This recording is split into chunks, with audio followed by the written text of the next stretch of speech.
ज्या भूमीवर सावित्रीबाई फुले यांनी स्त्री शिक्षणाचं दीप प्रज्वलित केलं, ज्या मातीत जिजाबाईंनी स्वराज्याची बीजे रुजवली, जिथे रमाबाई आंबेडकर यांनी संघर्षात साथ दिली, झाशीची राणी यांनी रणांगण गाजविले, त्या परंपरेची आज आपण अभिमानाने आठवण काढतो, ज्यांनी धैर्य, शिक्षण, त्याग आणि पराक्रमाने इतिहास घडवला.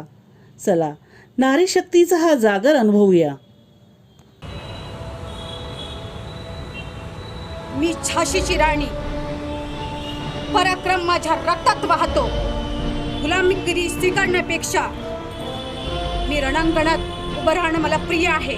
स्त्री कमकुवत असते ही समजूत मी माझ्या तलवारीने मोडून काढली आहे.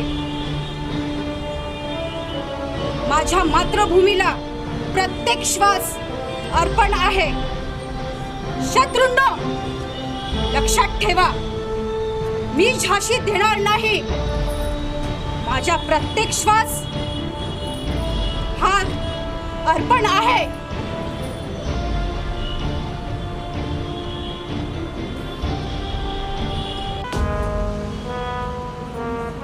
मी सावित्रीबाई फुले अज्ञानाच्या अंधारात ज्ञानाची मशाल घेऊन उभी आहे. मुलींना शिकवणं पाप समजलं जात होतं, पण तेच मी माझं कर्तव्य मानलं. शेण, दगड, अपमान या सर्वांनी माझा मार्ग अडवण्याचा प्रयत्न केला, पण माझ्या पावलांना थांबवण्याची ताकद कुणामध्येही नव्हती. कारण मला ठाऊक आहे, शिक्षित स्त्री म्हणजे जागृत समाज. अन्यायाच्या बेड्या तोडण्यासाठी मी शिक्षणाचं शस्त्र उचललं.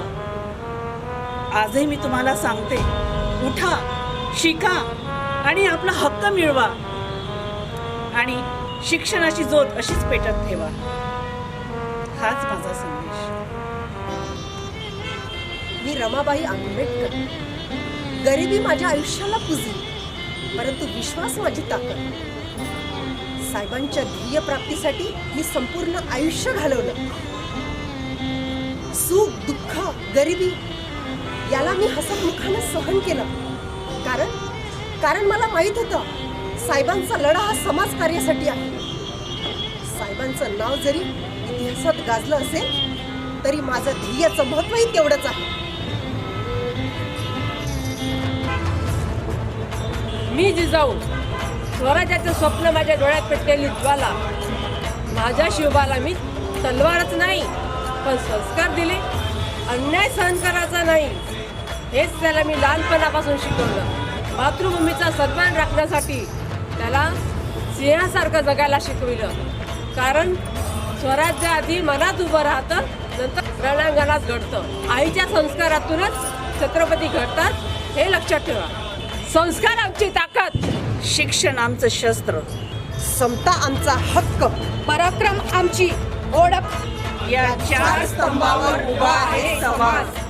नारी शक्तीचा सन्मान करा. आम्ही आहोत नारी शक्ती. कारण स्त्री घडवते तेव्हा राष्ट्र घडते. हीच आहे आमच्या भारताची नारी शक्ती.